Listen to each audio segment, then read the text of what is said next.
Hit and run आणि 5 लाख रुपयांचा दंड या कायद्याविरोधात ट्रक चालकांनी पुकारलेल्या चक्काजाम आंदोलनामध्ये इंधन वाहतूक करणारे ट्रक चालक सहभागी झाल्यामुळे पेट्रोल डिझेलचा तुटवडा होईल या शक्यतेनं कोल्हार भगवतीपूर परिसरामधील बाबळेश्वर, लोणी आणि प्रवरानगर या ठिकाणी असलेल्या पेट्रोल पंपांवर वाहनधारकांनी सकाळपासूनच पेट्रोल डिझेल भरण्यासाठी मोठी गर्दी केली होती। अनेक वाहनधारकांनी पेट्रोल डिझेलचा साठाही करून ठेवला, तर काही पेट्रोल पंपावर पेट्रोल डिझेल मिळाले नाही। खेड्यापाड्यामध्ये तर काही ठिकाणी किराणा दुकान आणि जनरल स्टोअर्समधून जादा दरानं पेट्रोल विक्री करण्यात आल्याचं वाहनधारकांकडून सांगण्यात आलंय।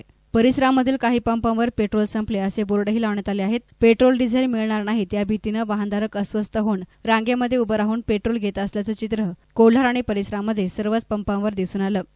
मी नंदकिशोर बंशीराव गाठी, चेअरमन आमदार राधाकृष्ण पाटील सहकारी ट्रक वाहतूक संस्था प्रवरानगर।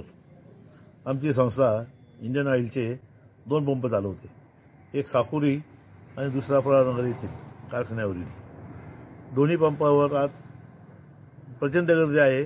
संपाच्या भीतीमुळे लोकांना वाटतं की पेट्रोल डिझेल मिळेल की नाही, परंतु आमच्याकडे जो स्टॉक आहे, आज सकाळचा स्टॉक आमच्याकडे डिझेलचा 7,000 साकुरी पंपावर आणि पेट्रोल 9,000 लिटर होता।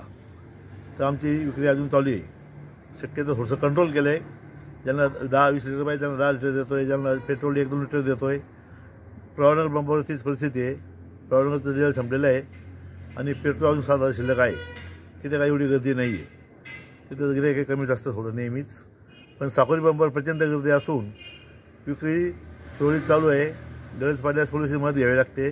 लोक थोडा धिंगाणा घालतात, आरडाओरडा करतात नंबर लावण्यासाठी, परंतु व्यवस्थितपणे चालू आहे सगळं। एसनान मीडियासाठी प्रतिनिधी साईप्रसाद कुंभकर्ण, कोल्हार।